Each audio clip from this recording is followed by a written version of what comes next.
بسم اللہ الرحمن الرحیم۔ اسلامک ڈیفنس پروڈکشن کے معزز سامعین، السلام علیکم ورحمۃ اللہ وبرکاتہ۔ آج کا ہمارا موضوع ہے UFO یعنی ان آئیڈینٹیفائڈ فلائنگ آبجیکٹس، جس کو اردو میں اڑن تشتریاں بھی کہتے ہیں۔ اڑن تشتریاں کو UFO یعنی ناقابل شناخت اڑنے والی چیزیں کہا جاتا ہے۔ یہ گول شکل کی کسی تشتری کے مانند ہوتی ہے۔ اس کی رفتار انتہائی تیز ہوتی ہے، اتنی تیز کہ یہ دیکھتے ہی دیکھتے غائب ہو جاتی ہے۔ اڑن تشتری المونیم اور پلاسٹک یا اس جیسی کسی جدید قسم کی دھات سے بنی ہوئی ہوتی ہے۔ اغوا کی گئی لوگوں کے مطابق اس کی رفتار اتنی تیز ہوتی ہے کہ اس میں بیٹھنے کے بعد یوں لگتا ہے جیسے زمین لپٹتی جا رہی ہو۔ یہ حجم میں چھوٹی اور بڑی ہونے کے عجیب و غریب اور سمجھ میں نہ آنے والی صلاحیت رکھتی ہے۔ یعنی ایک ہی اڑن تشتری بیک وقت اپنا حجم بالکل چھوٹا اور اتنا بڑا کر سکتی ہے کہ اپنی آنکھوں پر شک ہونے لگے اور دیکھنے والے بے ہوش ہو جائے۔ یہ خود بھی جب چاہے انسانی نظروں سے غائب ہو جاتی ہے، نیز دوسری کسی بھی چیز کو لوگوں کی نظر سے غائب کرنے کی صلاحیت رکھتی ہے۔ فضا میں ایک ہی جگہ دیر تک کڑی رہ سکتی ہے۔ اگر ہم اڑن تشتریوں کی بناوٹ کی بات کریں، اڑن تشتری میں بنیادی طور پر دو قسم کی ٹیکنالوجی استعمال ہوتی ہے، ایک قوت کشش اور دوسری لیزر شعاعیں۔ قوت کشش کی بنا پر یہ چیزوں اور افراد کو اپنی طرف دور سے ہی کھینچ سکتی ہے۔ لیزر شعاعوں کے ذریعے دنیا کی جدید ترین طیاروں کو بآسانی تباہ کر سکتی ہے۔ سمندر میں اتر کر کسی ابدو سے بھی زیادہ رفتار کے ساتھ پانی کے اندر سفر کر لیتی ہے۔ دنیا کے بجلی کے نظام اور مواصلاتی نظام کو جام کرنے کی صلاحیت رکھتی ہے۔ اب یہ سوال پیدا ہوتا ہے کہ اڑن تشتری اب کہاں سے آتی ہے؟ اگرچہ عام طور پر یہ مشہور کیا جاتا ہے کہ یہ نامعلوم مقام سے آتی ہے۔ ان پر اجنبی مخلوق سوار ہوتی ہے، ان کا راز کسی کو معلوم نہیں۔ ان کے بارے میں طرح طرح کی افسانی داستانیں، خوفناک قصے، ناقابل یقین واقعات، سب کچھ اسی طرح گڑمڑ کر کے بیان کیا جاتا ہے کہ انسان الجھ کر رہ جاتا ہے۔ غیر جانبدار امریکی محققین کا کہنا ہے کہ اڑن تشتریاں برمودی تکون سے آتی ہیں۔ متعدد مشاہدات اور قرائن سے معلوم ہوتا ہے کہ اڑن تشتریاں اسی تکون سے نکلتی ہے اور شعبدے دکھا کر اسی میں واپس گھس جاتی ہے۔ ایک اڑن تشتریوں پر کیا موقوف برمودی تکون میں اور بھی بہت سے غیر معمولی واقعات و حادثات ہوتے رہتے ہیں، لیکن ان سے متعلق رپورٹوں پر بڑی سخت پابندی عائد کر دی گئی ہے۔ نہ انہیں مشہور کیا جاتا ہے اور نہ کسی کو ان پر تحقیق کی اجازت دی جاتی ہے۔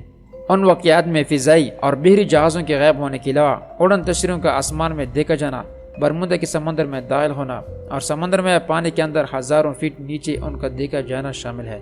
سن 1963 میں پورٹو ریکو کے مشرقی ساحل پر امریکی بحریہ نے اپنی مشقوں کے دوران ایک اڑن تشتری دیکھی تھی جس کی رفتار بہت تیز تھی اور وہ سمندر کے نیچے 27,000 فٹ گہرائی میں سفر کر رہی تھی، لیکن اس رپورٹ کو بھی سختی سے دبا دیا گیا تھا اور ڈسپلن کے پابند فوجیوں کو حکم دیا گیا تھا کہ اس موضوع پر بھی بات نہ کرے۔ ماہرین لکھتے ہیں کہ اڑن تشتریاں دجال کی ملکیت اور اسی کی ایجاد ہے۔ نیز برمودی تکون کے اندر اس نے تکون کی شکل کا قلعہ نما محل بنایا ہوا ہے، جہاں سے بیٹھ کر وہ اپنے چیلوں کو ہدایت دے رہا ہے اور اپنے نکلنے کے وقت کا انتظار کر رہا ہے۔ اس پورے مشن میں اس کو ابلیس اور اس کے تمام شیاطین کی مدد حاصل ہے۔ آپ نے نقش براب کی ترکیب تو سنی ہوگی، پانی پر نقش کہاں ٹھہر سکتے ہیں تو پھر پانی پر مثلث کیسے بن سکتی ہے؟ امریکی میڈیا نے اس شیطانی علاقے کو شیطان کے جزیرے کا نام بدل کر تکون کا نام کیوں دیا ہے؟ تکون کی شکل کی شخصیت یا تنظیم کی خاص علامت ہے۔ اسے دجال یا فری میسن تنظیم کی مخصوص علامت سمجھا جاتا ہے، تو کیا برمودی تکون کا دجال اور اس کے پیروکار یہودیوں سے کوئی تعلق ہے؟ کیا دجال وہی جھوٹا خدا ہے جس کا انتظار کیا جا رہا ہے؟ کیا برمودی کی پراسرار طاقت شیطان اکبر یعنی ابلیس کی ان شیطانی قوتوں کی جھلک ہے جو اپنے سب سے بڑے ہرکاری دجال اعظم کی حمایت میں استعمال کرے گا؟ دلچسپ بات یہ ہے کہ امریکہ میں UFO ریسرچ کے لیے فنڈز راک فیلر مہیا کرتی ہے، جو فری مسنری کی ایک سرپرست فیملی ہے۔ کیا فری مسنری اڑن تشتریوں پر تحقیق میں دلچسپی رکھتی ہے؟ آخر کیوں؟ ان سب سوالوں کا جواب جاننے کے لیے ہمیں اڑن تشتریوں کے موضوع کی طرف پلٹنا پڑے گا۔ جی ہاں، وہی اڑن تشتریاں جو برمودی تکون میں بار بار داخل ہوتی اور نکلتی دیکھی گئی ہے، جن میں سوار خلائی مخلوق نے امریکہ جیسے مہذب ملک سے ایسے لوگوں کو اغوا کیا جو اپنے شعبے میں بہترین مہارت کے حامل تھے۔ پھر ان لوگوں کو کچھ پتہ نہ چلا کہ زمین نکل گئی، آسمان کا گیا، ان لوگوں کو مارا نہیں گیا۔ ان کی صلاحیتوں کو مخصوص شیطانی مقاصد کی تکمیل کے لیے استعمال کرنے کے غرض سے ان کو اندھے کے علاقے میں پہنچا دیا گیا۔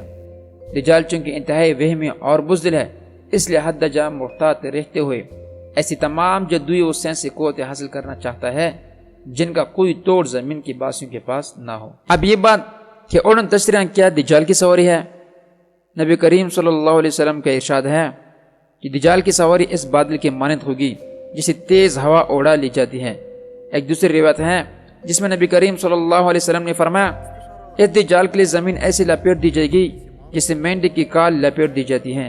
ایک تیسری روایت جس میں نبی کریم صلی اللہ علیہ وسلم نے فرمایا دجال کے گدے کے دونوں کانوں کے درمیان 40 گز کا فاصلہ ہوگا، اس کے گدے کا ایک قدم 3 دن کے مسافت جو کہ تقریباً 82 کلومیٹر فی سیکنڈ کے برابر ہوگا، اور وہ اپنے گدے پر سوار ہو کر سمندر میں ایسے گھس جائے گا جسے تم اپنے گھوڑے پر سوار ہو کر چھوٹے نالے میں گھس جاتے ہو۔ اگر ہم ان احادیث کو مد نظر رکھتے ہوئے اڑن تشریح کی خصوصیات کا بغور جائزہ لیں تو اڑن تشریح کی رفتار بھی انتہائی تیز ہوتی ہے، فضا میں اڑنے کے ساتھ ساتھ پانی میں سفر کرنے پار کرنے کی صلاحیت بھی رکھتی ہے۔ وہ فضا میں مولک ہوتی ہے، حجم میں چھوٹا اور بڑا ہونے کی صلاحیت بھی رکھتی ہے، کہیں بھی اترنے یا فضا میں ٹھہر جانے کی صلاحیت بھی اس میں ہوتی ہے۔ اس بات کو اچھی طرح ذہن میں بیٹھائے کہ اس بات میں کوئی تعارض نہیں کہ دجال گدے پر آئے گا یا ہوائی جہاز پر یا پھر اڑن تشریح پر، لیکن وہ ضرور آئے گا اور اس کی سواری کی رفتار وہی ہوگی جو زبان مبارک حضور نبی کریم صلی اللہ علیہ وسلم سے بیان کی گئی ہے، اب خواہ وہ حقیقی گدہ ہو یا کچھ اور۔ پاکستان میں سب سے پہلے اڑن تشریح اٹک میں دیکھی گئی تھی۔ وہ صاحب بتا رہے تھے کہ میں شام کے وقت اپنے گھر میں تھا، ان کے اوپر سے بہت نیچے پر ایک تکون کی شکل کی کوئی چیز گزر گئی، اس کے پیچھے کمرہ ایئر بیس سے طیارے اڑے اور تھوڑی دیر کے بعد واپس آ گئی، لیکن اس چیز کا کچھ پتہ نہ چلا۔ دوسری مرتبہ راولپنڈی میں جنوری 1998 میں آصف اقبال صاحب نے دیکھی، جو کہ راولپنڈی میں مائکروٹیک انسٹیٹیوٹ آف انفارمیشن ٹیکنالوجی نامی ادارے میں نیٹ ورک کے ایڈمنسٹریٹر تھے۔ وہ کہہ رہے تھے کہ ان کے ایک دوست صبح فجر سے پہلے اپنی چھت پر تھے، اس وقت انہوں نے آسمان پر کچھ ایسی روشنیاں دیکھی جن کی شکلیں بار بار تبدیل ہو رہی تھی۔ تیسری مرتبہ ڈیرہ غازی خان 19 اگست سن 2000 اتوار کی رات ڈیرہ غازی خان میں اڑن تشریح دیکھی گئی۔ 2 ہفتے میں یہ یورینیم سے مالا مال علاقے میں دوسری مرتبہ نظر آئی۔ بورڈ ملٹری پولیس نے اخبار کو مقامی لوگوں کے حوالے سے یہ بات بتائی کہ اڑن تشریح سیدھی زمین کی طرف اتری۔ اسلام آباد میں حکام نے اس بات کی تردید کی ہے، یہ کوئی مزحل کا تجربہ تھا۔ 15 اگست کو ایک اور اڑن تشریح ضلع راجن پور میں واقع ایک ایئر بیس کے قریب دیکھی گئی تھی۔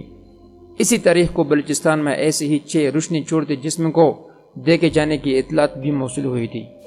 چوتھی مرتبہ لاہور میں 8 اکتوبر 2008 کی شام 8 بجے پر لاہور میں امان کریم صاحب نے 8 اڑن تشریح دیکھنے کا دعویٰ کیا تھا۔ ان کے بقول یہ وی کی شکل میں مشرق کی جانب جا رہی تھی۔